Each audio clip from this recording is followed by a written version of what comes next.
La région parisienne est la plus riche de France, mais aussi celle qui abrite le plus de mal logés.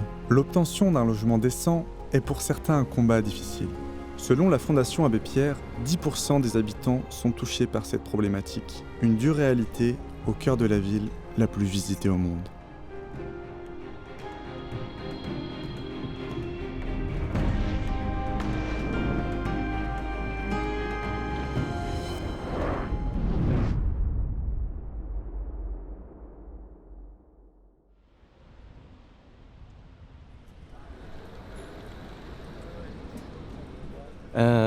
Au sujet du mal logement, ouais, j'en ai déjà arrivé d'y penser, surtout vis-à-vis des nombres de logements qui sont complètement vides ou inutilisés dans Paris. Pour Paris, déjà les prix, c'est exorbitant. Même dans les 15e, même à côté de la Tour Eiffel, même dans le 16e, tout ce que tu veux, c'est un truc de ouf. Je pense que la précarité du logement aujourd'hui, ça concerne beaucoup de gens qui n'ont pas trop les moyens, mais on a des difficultés à les loger. Et les prix des logements font qu'augmenter. Je ne sais pas si réellement on tient compte justement de la précarité des gens qui n'ont pas assez les moyens. Face à cette situation, certains ont dû trouver une alternative. Les plus démunis n'ont plus d'autre choix que de tenter la vie en collectivité. Ainsi, des projets de squat tels que celui du Landy Sauvage ont vu le jour. Je m'appelle Abdoul Mohamedou, j'ai 33 ans, j'habite ici à Landy.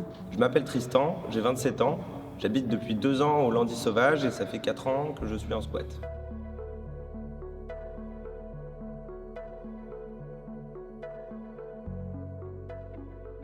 La question du logement, quand on est dans une aussi grosse métropole, elle se pose très vite. Un jour, un peu par hasard, j'ai rencontré un collectif de squatteurs qui avait une démarche d'ouvrir des bâtiments, de vivre en collectivité dedans. Nous, on a toujours été dans une idée qu'il fallait pouvoir offrir aux gens un espace de vie décent et donc, a priori, une chambre personnelle et individuelle. Ma vie, moi, je voulais rester collectif à squat parce que squat, vraiment, j'ai trouvé beaucoup de relations, de contacts. Parce que je n'ai pas l'endroit pour aller ici. On m'a accueilli bien et je suis tranquille ici. Et c'est comme chez moi. Ça se passe bien tous les jours, quoi. Mais alors, peut-on imaginer que le squat soit une solution de long terme ? C'est juste une nécessité de survie pour certaines personnes. Si ça s'incruste dans le paysage, c'est les pouvoirs publics là, qui sont en cause. Les voisins du squat, ils devraient se plaindre du fait qu'on ne laisse pas des humains dans un état comme ça. Enfin, pas dans un pays riche.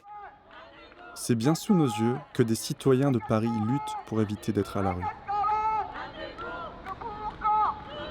Je suis aujourd'hui en manifestation, en soutien aux habitants du 18 rue du Croissant qui sont menacés d'expulsion sans relogement. Donc les propriétaires, qui est une grosse société immobilière, a l'objectif de construire un hôtel de luxe et donc a demandé l'expulsion sans relogement. Expulser quelqu'un par la force, ça veut dire concrètement le mettre à la rue. Et la rue, c'est la mort. En tout, 70 personnes, enfants et adultes. La plupart, on travaille, on est tous prioritaires d'Allo. C'est la préfecture qui nous juge en tant que des familles en urgence d'être hébergées. Mais on n'est pas hébergés. Ici, moi, j'ai pas de quelqu'un, j'ai pas de famille. Juste moi avec mon fils. Mais moi, j'ai pas de solution. Je veux une solution pour mon fils, c'est pas pour moi.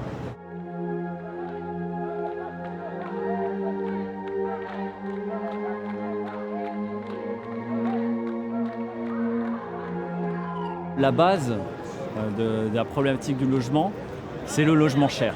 Il y a la spéculation, il y a Airbnb qui a fait bondir les prix.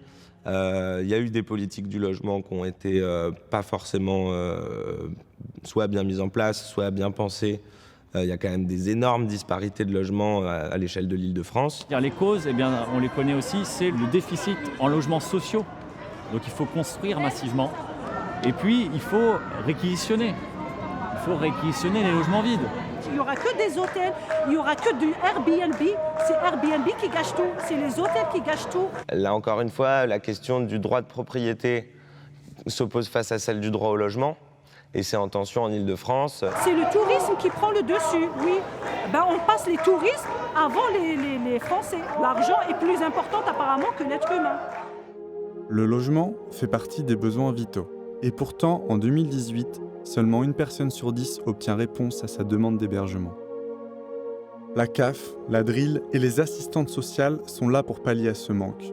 Mais le constat reste toujours le même. Le nombre de logements sociaux est insuffisant. Il est primordial de placer les habitants d'Île-de-France au centre des décisions.